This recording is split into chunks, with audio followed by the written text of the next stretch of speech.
So today I was in a lesson with one of my students. We were covering Tornado of Soul solo by Megadeth. And in learning how Marty plays it from watching actual footage of Marty playing it, which is great because there's an abundance of that. There's this sort of noticeably sort of quirky thing that he does, and I just wanted to make a video on it. So right? As I'm playing here, I'm in the sixth position of the guitar. This is the sixth fret right here. And having my one finger per fret from 6 to 9 is sort of standard for being in sixth position, right? Now, as this lick continues, then he does sort of a follow-up lick like this. And that's Marty's exact fingering there. So what he does, little trill there, right? Stays in sixth position, but then he does that.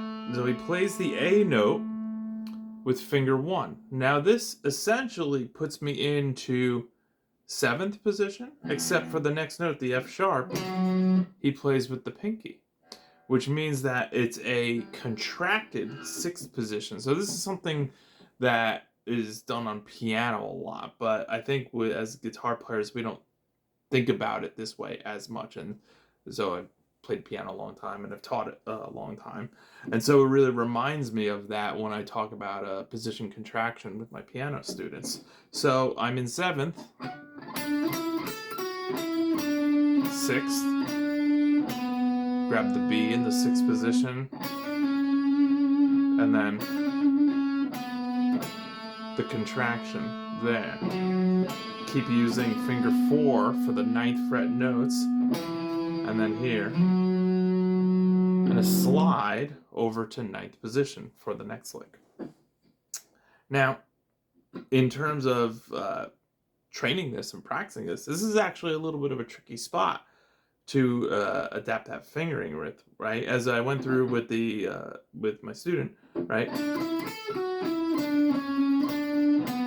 We sort of did that. He knew it a little bit already, so it wasn't too slow for him. We were able to get through quite a bit already in one day. So, right, and then this, right, and that ends that first phrase of these two, right, and then that is where we end the memory chunk, and then we will begin the next memory chunk. Now, the challenge is he was sort of really focused on the trill, or actually he was going like that, like a long note, and then trilling. But the way Marty plays it live is so, right into the B note. So then in terms of training, or even slower, right? But the idea is to have no pause in between the trill, the back and forth between C sharp and D, and the B note. Now, there's a technical thing to this. You have to be pretty comfortable with the pinky to have that. You have to be supinated. You have to be rotated enough where the fingers are all going to be able to touch strings at the same time, right? So doing that, right? So we did that a little bit. He got good with that, right? Then we started connecting it even from a little earlier. And then, right, I think of one too many. No, those are really naturals, but, right? But then, this is the magic. This is the secret sauce here.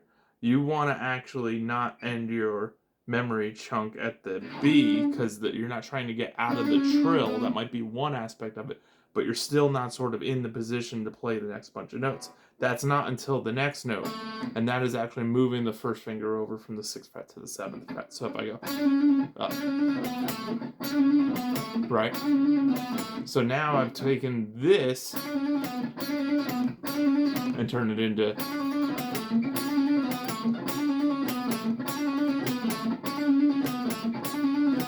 see, now I've trained the contraction of the position. Again, I want to leave my pinky over that 9th fret. So I could play those 9th fret notes, the B and the F sharp with the pinky. And that takes me to the next part. And that's Marty's exact fingering. So it's cool because you learn one of the mannerisms of the player when you study and copy their fingering, right? And even their right hand style as well. Though Marty has this sort of very outward wrist, very unusual picking style. But even the stroke direction, I would say, in that. So as you let's see, play through a little bit. So.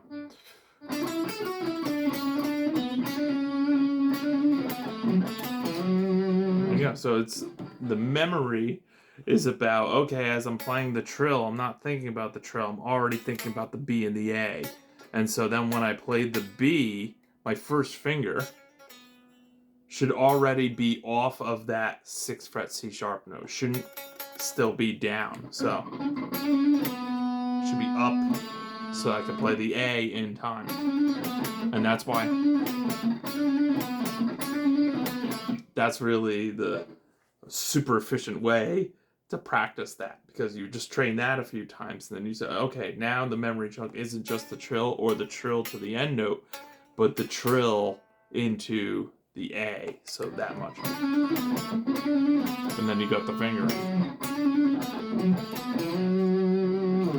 So there we have it. So if you're having trouble learning solos, or you're learning solos from tab and you're having a bit of issue with which fingers you should play and you want to play like your favorite players, then hit me up.